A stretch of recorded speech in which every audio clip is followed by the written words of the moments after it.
Student आज से हम देखते हैं फ्लेक्सिबिलिटी मैट्रिक्स के थ्रू हम कैसे किसी भी बीम या किसी भी स्ट्रक्चर का एनालिसिस कैसे करते हैं। तो इसके पहले हमने पढ़ा था स्टिफनेस मैट्रिक्स। स्टिफनेस मैट्रिक्स का जस्ट अपोजिट आपका फ्लेक्सिबिलिटी मैट्रिक्स होता है, क्योंकि हम उनकी बाय नेचर भी देखें तो स्टिफनेस मतलब कोई भी ऑब्जेक्ट कितना ज़्यादा स्टिफ, और फ्लेक्सिबल मतलब कोई भी ऑब्जेक्ट कितना ज़्यादा फ्लेक्सिबल है। तो अगर वो कोई भी ऑब्जेक्ट फ्लेक्सिबल है तो इट मीन्स वो उसके अंदर स्टिफनेस कम है, और अगर कोई भी ऑब्जेक्ट स्टिफनेस में ज़्यादा है तो उसके अंदर फ्लेक्सिबिलिटी कम है। ओके, तो जैसे हमने स्टिफनेस के लिए पढ़ा था कि इट इज़ द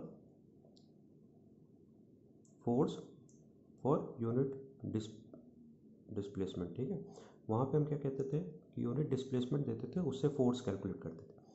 फ्लेक्सिबिलिटी में हम क्या कर रहे हैं, flexibility is the displacement produce for unit force. ठीक है, इस बार हम क्या देखेंगे कि अगर मैं यूनिट फोर्स लगा रहा हूँ मेरे ऑब्जेक्ट पे तो उससे जो डिस्प्लेसमेंट प्रोड्यूस हो रहा है उसको हम कहते हैं फ्लेक्सिबिलिटी। फ्लेक्सिबिलिटी की जो फॉर्मूला होता है वो होता है आपका delta equals to F P.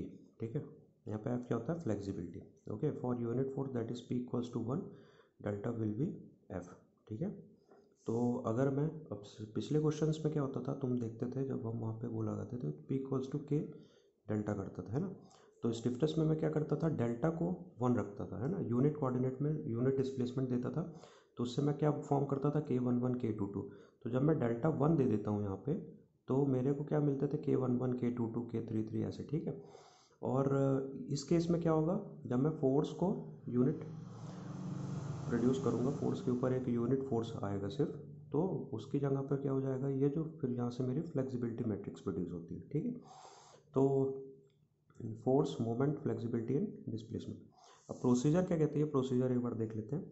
Find degree of static determinacy and reduce and choose redundants, give coordinate to all redundant forces and get a release. ठीक है, यहाँ पे हम स्टैटिक इंडिटर्मिनेसी निकालते हैं।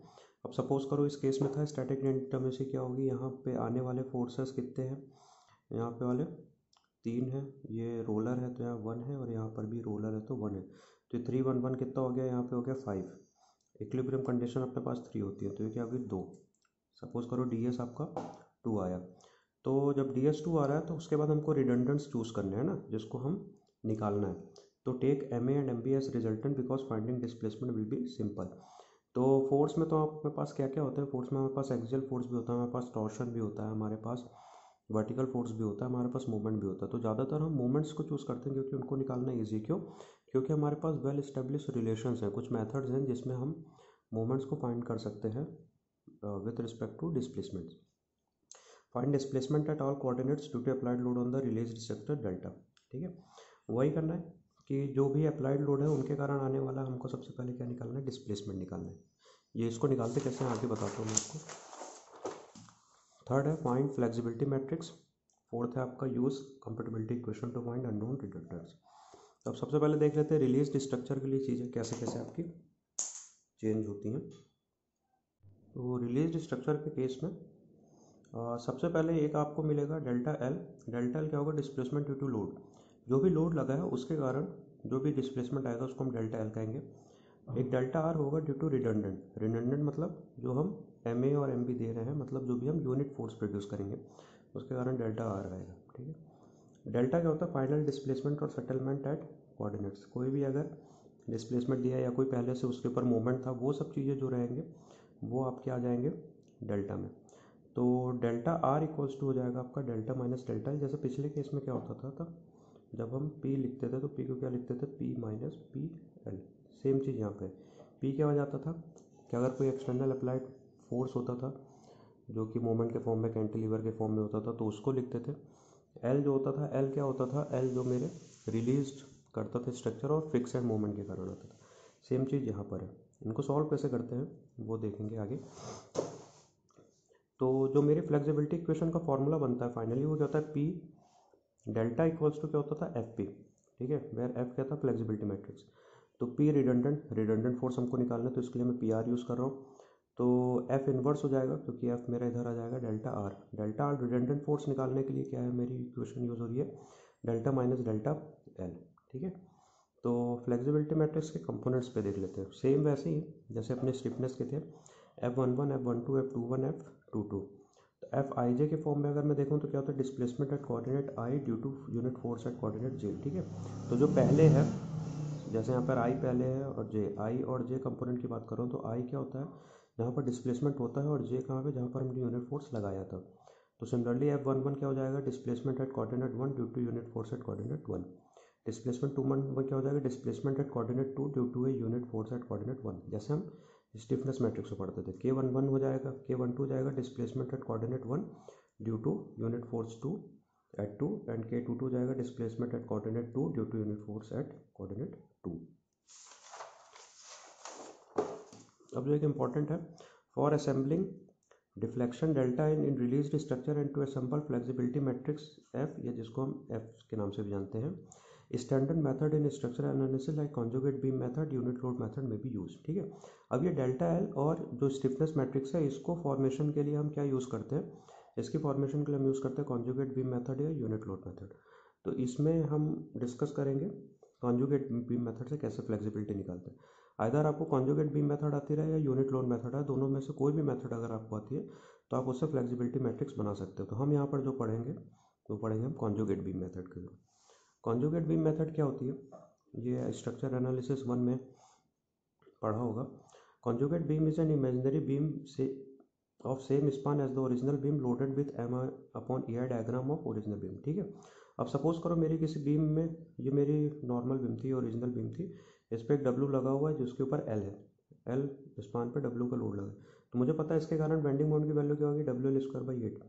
तो मेरी जो कॉन्जुगेट बीम हो जाएगी ना, वो क्या हो जाएगी, वो हो जाएगी एम अपॉन ई आई। ठीक है, तो यहाँ पे मेरा डब्ल्यू अपॉन एल लगा था, तो कॉन्जुगेट बीम में जो लोड होगा वो क्या होगा, एम अपॉन ई आई। एम क्या होगा, जो मूवमेंट मेरा निकला था ओरिजिनल बीम से।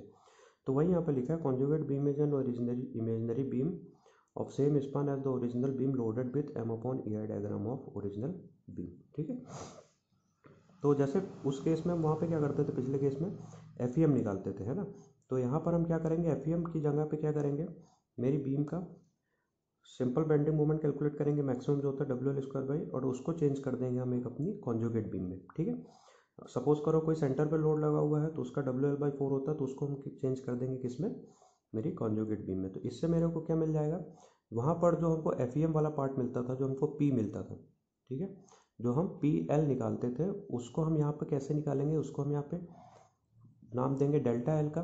ठीक है, क्योंकि वहाँ पे हमको पी कैलकुलेट करना, पी डेल्टा देके हम पी निकालते थे, और यहाँ पर हम क्या करेंगे, यहाँ पर हम पी देके डेल्टा निकाल रहे हैं।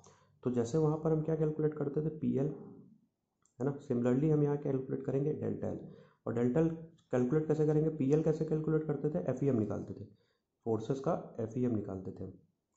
तो और डेल्टा एल कैसे कैलकुलेट करेंगे, डेल्टा एल करेंगे मेरी नॉर्मल बीम को कॉन्जुगेट बीम में कन्वर्ट करके। ठीक है, तो such that shear force and bending moment at the section will represent the rotation and deflection at that section in original beam।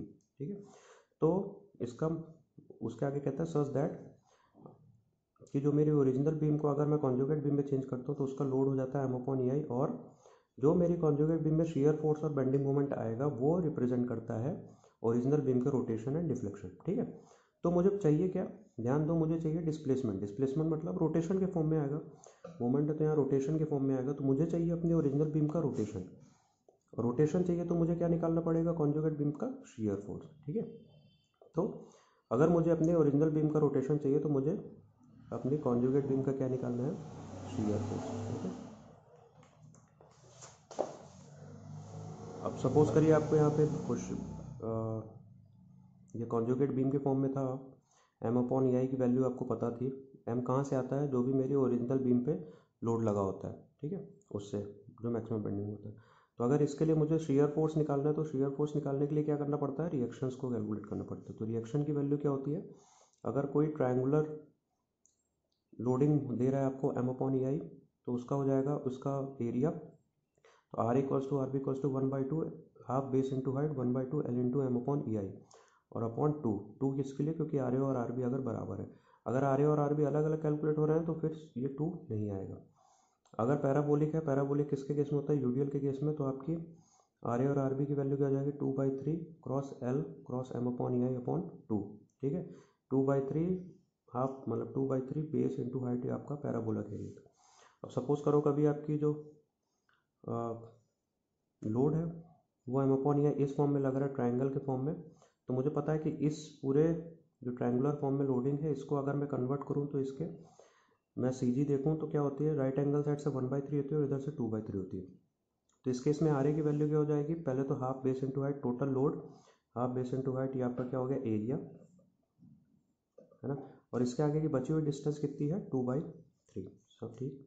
और आर बी की क्या हो जाएगी, हाफ बेस इंटू हाइट ये इसका एरिया हो गया, और आर बी साइड से हम देख रहे हैं तो इसके आगे की बची हुई डिस्टेंस कितनी है वो है आर ए, ठीक है। तो और इसको आगे हम क्वेश्चन में कैसे यूज़ करेंगे कंटिन्यूस बीम में वो हम देखेंगे अपने जब हम नेक्स्ट वीडियो में जब हम इसका एक कंटिन्यूस बीम का क्वेश्चन सॉल्व करेंगे तब।